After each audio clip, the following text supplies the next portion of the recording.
Guys, natag nga tayo sa isang video na to na in-upload. Shinare actually ni Dolph Hulguin III, no?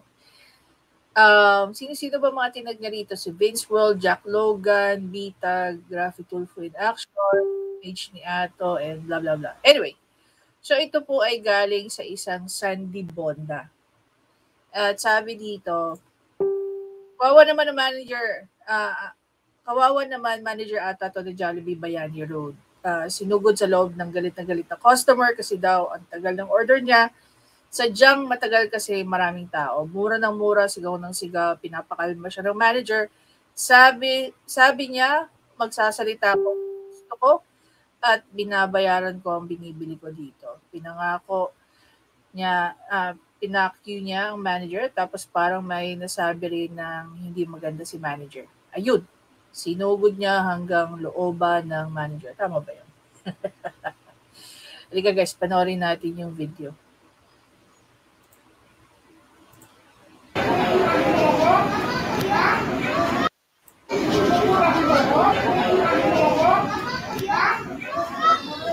So, trespassing na ginagawa niya. Kawawa naman yung manager, oh. Hindi, magwala ka.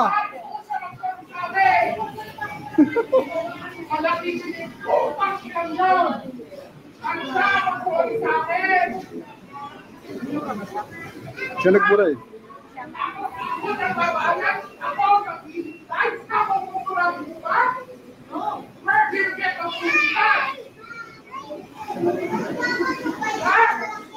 So, mura ng mura kanina siya. Galit na galit eh.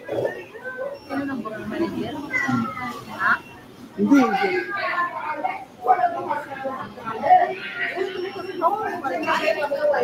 Okay, amin ah.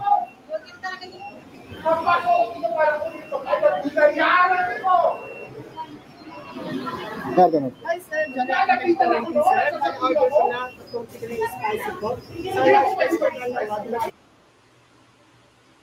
Ayun, so hindi natin masyado maintindihan si Kuya.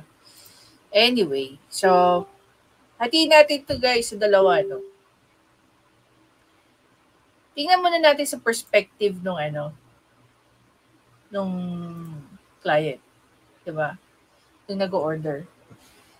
Tayo po bilang mga consumers na kahit ano, whether ito po ay isang bagay o tayo ay kumakain sa isang kainan, gaya ng Jollibee, McDonald's, KFC, at kung saan pa. Ang binabayaran lang po natin dyan yung pagkain. Hindi po yung pagkatao ng mga empleyado. Kung tutusin, pinapasweldo nga sila dyan eh. Binabayaran sila dyan. Hindi para alipustahin ng ganyan. Okay? Bibigyan natin ng benefit of the doubt itong si customer. Hindi rin natin alam yung side ng kanyang stall. Ang nakikita lang natin yung kanyang galit. Sa build niya, okay, almost pareho kami, pwedeng itong si customer ay nag-hypoglycemia, kailangan niya ng kumain, may nararamdaman na siyang hindi maganda, kaya ganyan na yung kanyang range. Pwede rin naman siyang hypertensive. Kaya ganyan na yung elevation ng kanyang galit. So wag po natin basta-basta anuhin muna si customer, no? Husgahan. Tingnan natin kung bakit nga ba. Ngayon, sa ginawa naman niya kay manager, pwede naman siyang kasuhan ni manager.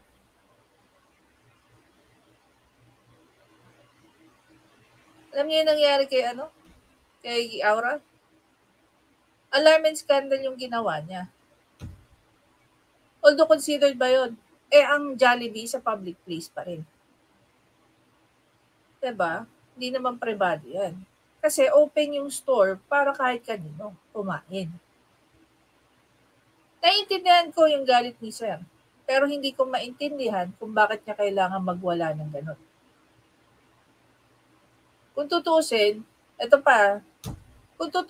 sa lahat po ng nakakita ng magulang, take note lahat ng magulang na naandun na may kasamang bata, pwede po silang mag-file ng reklamo laban doon sa nagwawala niyo for child abuse. Kasi hindi tama na nakakita ang mga kabataan ng ganun. Lalo na yung mga sabihin nating minor, nakikita niyo naman po sa video, di ba? Jollibee yan, guys. Imposibleng walang bata dyan. Kahit isa. Kaya tayo, no, ilugar po natin yung galit natin. Kung halimbawa, hindi pa nabibigay yung order ni sir, kahit sino sa inyo, kung hindi pa nabibigay yung order nyo, i-explain nyo sa kanila kung bakit kailangan nyo nang makuha yung order nyo. Whether kayo gutom na gutom, kayo ay diabetic, na kailangan makakain na kayo dahil kayo ay hypoglycemic. Pag hypoglycemic, ibig sabihin yan, bumabagsak ang sugar level natin. Diba? Pag bumagsak po ang sugar level natin, anong mangyayari? Pwede mag-collapse yung customer na yun. Diba? So, lahat po ng actions natin, lalo na nasa labas tayo, tignan natin kung meron ba yung legal implication. Tayo po ba pwedeng makasuhan sa mga pinagagawa natin? At doon naman po sa manager ng Jollibee. Ang tama siguro, hindi ko alam kung paano mo trinay i-pacify yung customer kasi hindi naman pwedeng mag-rage ng ganyan yan out of nowhere. May rason din siya kung bakit siya biglang nagkaganyan. Bilang ikaw yung manager ng isang fast food, dapat at par ang iyong customer service. The best thing na ginawa mo siguro, sabihin mo, sige, sir, marami pong tao, pasensya na kayo. Diba? Pero paano ko po ba kayo tutulungan? How can I help you? How can I be of service? Saka mo i-offer, sige, pa-prioritize ka namin kasi meron palang medical condition yung tao. Diba? It's always easy for us to take videos and upload it. Then pagmukain natin ng masama kung sino man sa kanilang dalawa. Pero hindi lahat ng tao mag-iisip gaya ko. Na gusto kong malaman ba nagkagano si customer, gusto ko rin malaman bakit ang tagal ng pag-serve. Tama ba yung pag-handle ni manager sa kanyang emotion at the time na nasa height na siya ng kanyang galit? Diba? Otherwise, kung inabuso siya ni customer, then pwede siyang mag-file ng complaint. Pablatan niya sa barangay, pakasuhan niya, or what, no? Unjust vexation. Kung ayaw siyang tigilan, kitang-kita niya naman, or kung ano pa ang pwede mag-apply sa senaryo na yun. Diba? Itatag nyo sila Raffy Tulfo. Tapos, anong gagawin ni Raffy Tulfo dyan? Pagkakakitaan ni Raffy Tulfo, babangayan niya yung manager. Hindi naman natin alam kung bakit muna nagalit yung customer. Guys, walang ganun si Raffy Tulfo. Hindi niya muna alamin, no, exactly bakit biglang nagalit. May naging priority ba? May prioritize ba yung mga crew? Na-overshadow ba tong si client? Alam mo yung mga ganung bagay. Ako, hindi kayo pagkakakitaan in a way na meron akong didikdikin dyan. At gagawin kong controversial yung issue. Kung meron tayong best way para ma-resolve yung issue nila, yun yung gagawin natin. Diba? Anyway guys, again, maraming salamat sa panonood. Doon po sa, actually may tinagsaan dito si Dobbs eh. Ano ba yung tinagsaan ni Dobbs dito?